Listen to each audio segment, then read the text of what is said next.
Longswords are really weird in Baldur's Gate 3, so in this video I'll be ranking all of them on a tier list from best to worst. Like, did you know, for example, that Voss's Silver Sword, which says it gives a 1d4 bonus to damage and attack rolls, gives no benefit at all to your attack rolls. However, the Sword of the Emperor, which says it only gives a 1d4 benefit to damage rolls, actually gives a bonus to your attack rolls as well. And it gives that benefit to your ranged attack rolls and damage rolls and your spell attack rolls. So there's some pretty misleading tooltips here, which we'll be breaking down in this video. And I'm just going to start off with my favorite longsword with Phalar Aluve here. This is a very powerful weapon throughout the entire game. This is actually best utilized on, let's say, like your cleric or someone that doesn't want to do melee attacking that much, because of the Phalar Aluve melody here. So with this, you have the ability to do either the singing song, adding a 1d4 bonus to attack rolls and charisma, wisdom, and intelligence saving throws within a 6-meter radius, which is much more generous than the 3-meter radius that paladins get. And it also has the shrieking song, which is my preference, which gives basically Bane, gives a 1d4 penalty to attack rolls, saving wisdom, intelligence, and charisma saving throws as well. And they'll take an additional 1d4 of thunder damage. And actually, this is another tooltip that's bugged because it actually gives the 1d4 penalty to their attack rolls as well, despite not saying it here.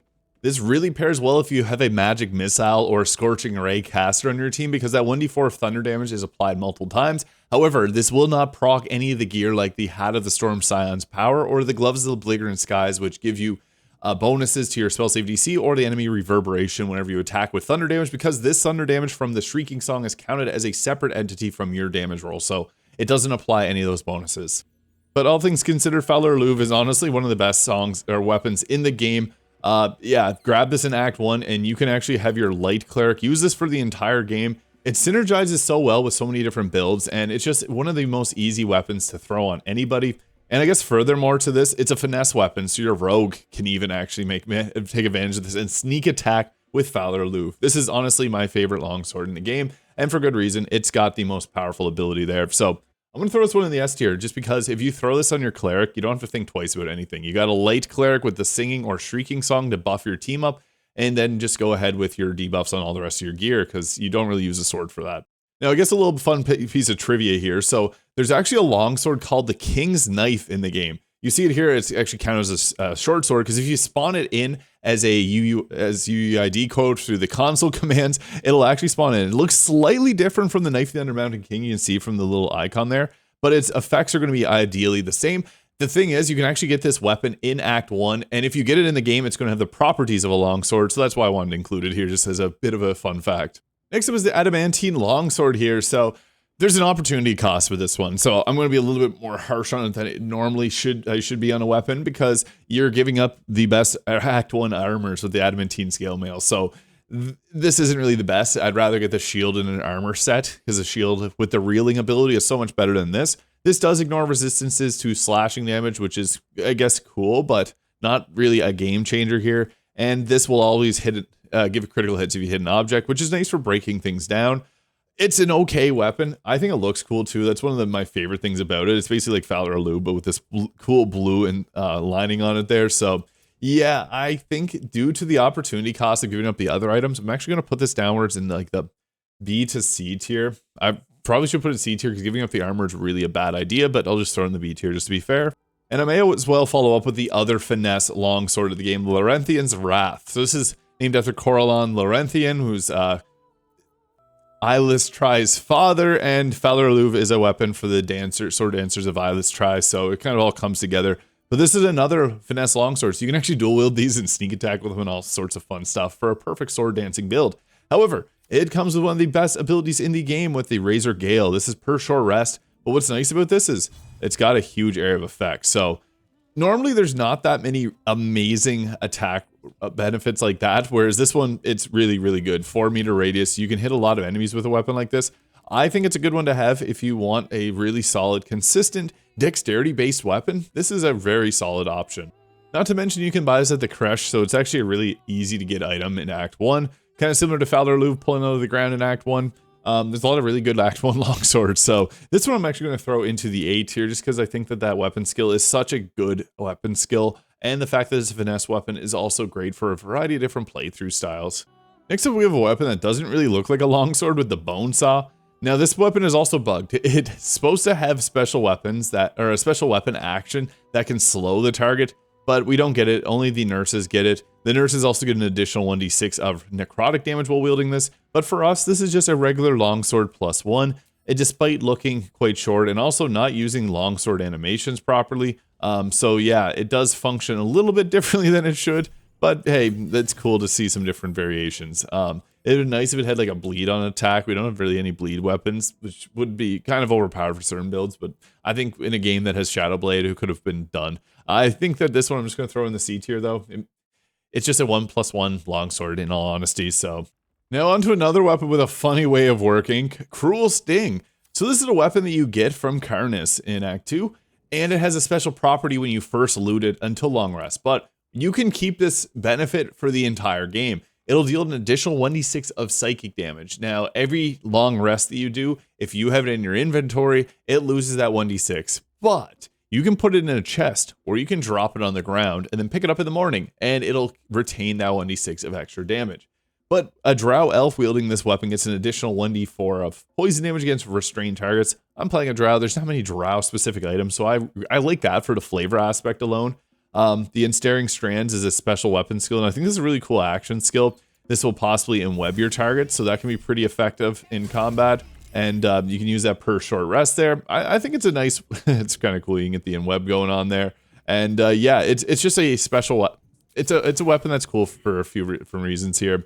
But overall, it's not really that crazy strong unless you give it that extra damage die, and even then, that's a lot of hassle for a weapon of such little importance, I guess. I might just set it somewheres. Yeah, somewheres around top. I'm going to put it in the A tier just because it's one of the few items that has drow benefits, and I think that's really cool. Despite poison damage sucking, it could have just gave it the 1d4 poison against any target. It still wouldn't have been that great. But coming with its own unique special ability and getting that 1d6 of extra damage does make it pretty decent. I guess to be fair to it, it should be A tier for that extra 1d6 damage if you want to min-max. Now for style points, the Longsword +2 looks incredible. I really like that blue glow going on there. I think these weapons look really nice. There's a couple other that share the same appearance, but yeah, Longsword +2 is better than Longsword +1, so a little bit higher on the C tier. Maybe even a little bit into the B tier there. Actually, no, I'll leave that in C tier. But next, we got ourselves a Blade of Oppressed Souls here. This is interesting because there's two places where you can find this. In Act 2, you can solve a puzzle in the Mind Flayer colony to get this weapon, or it's sold by Cole in Act 3, so the kobold trader ends up getting this weapon.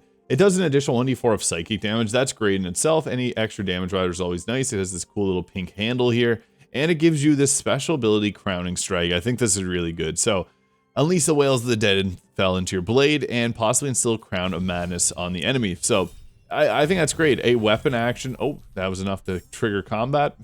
Oops. Well, Crown of Madness actually makes them angry, so yeah, don't do that in camp.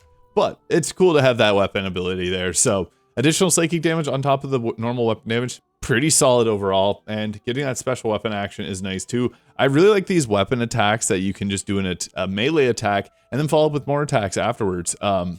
Getting extra damage too is really nice. So overall, this is probably another A tier pick. I think this is a pretty solid one overall. I'm going to throw it somewhere around there. And next up we got Voss Silver Sword. So this does the 1d4 bonus to damage, not attack rolls despite what it says, against Githyanki, Aberrations, Fiends, and Elementals. Aberrations being pretty much everything you fight near the end of the game, any of the Mind Flayer type enemies, and Elementals decently common in Act 3. So this is a sword that actually has some pretty nice use, and it doesn't require you to do anything special to get activation, to be a Githyanki or anything.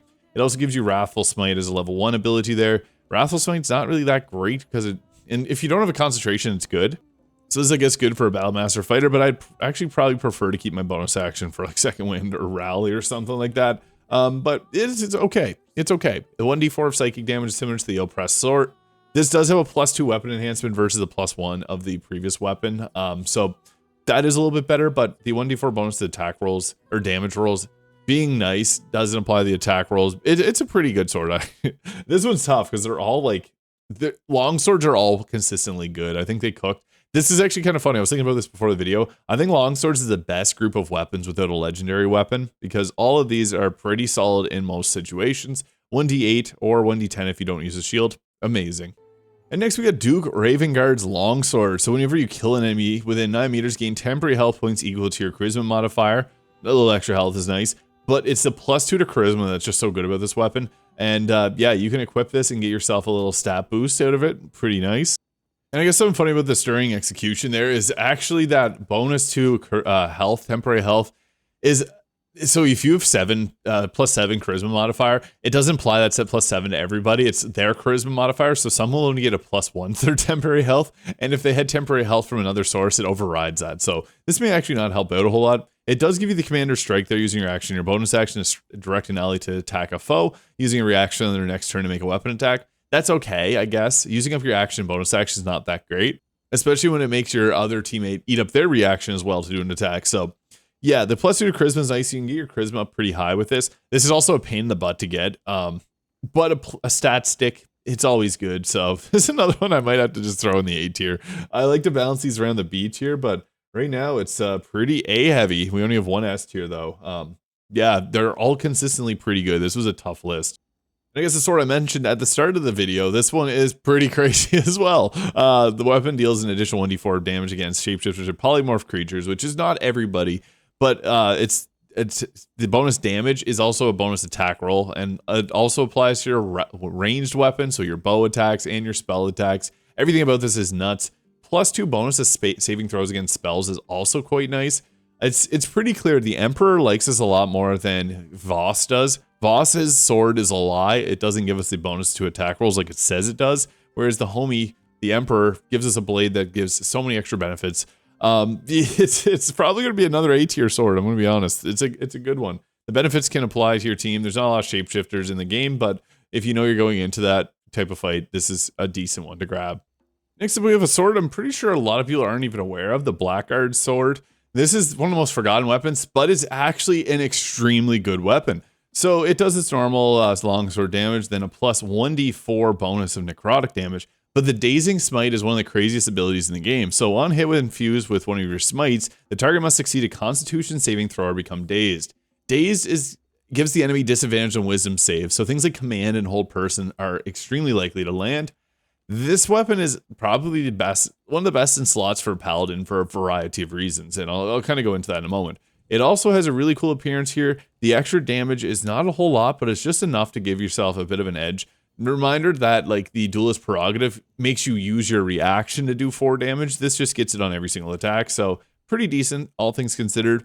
But the big thing is that Dazing ability, it doesn't work on specific spells. Like, for example, there's the new Staggering Smite that was added in patch 8, and it's normally a level 4 spell, but if you upcast it level 5 or 6, it doesn't actually end up giving the Dazed Smite ability. Same thing with the Banishing Smite. If you were to mix 10 levels of the Bard, or even just go 12 levels of Bard and take the Banishing Smite with your magical secrets and upcast it to level 6, it won't apply this, but it will work at level 5, so just a little heads up on that. This sword is crazy though. Just being able to, sorry Halson, smite somebody and then get those extra abilities off is super, super useful. Much more powerful if you, I don't have it on my character right now, but the Band of the Mystic Scoundrel in Act 3, your paladin can go in and smite an enemy, and then if they survive it, you can then cast your bonus action command to tell them to come towards you, or hold person so that your next one becomes a critical hit, and they'll have disadvantage on the save.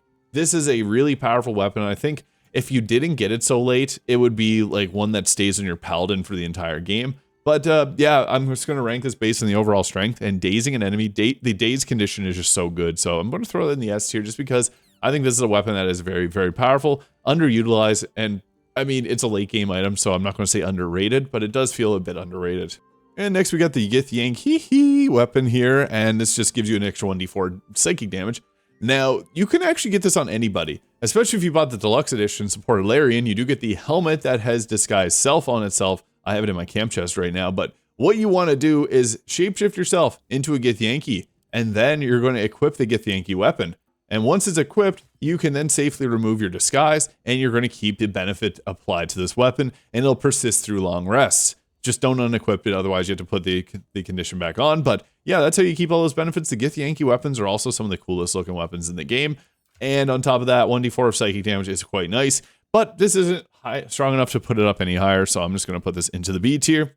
And finally, another weapon that I wish it was better. There is one sole katana in the entire game. It looks cool. I love it. I'm a big fan of katanas. Yuji katana. It just isn't anything special, unfortunately. They should have gave it like bleed buildup or some, you know, make it. There's again lack of bleed weapons in this game, and bleed's not even that strong of an ability, despite it does buff up like the wild magic or wild heart barbarian.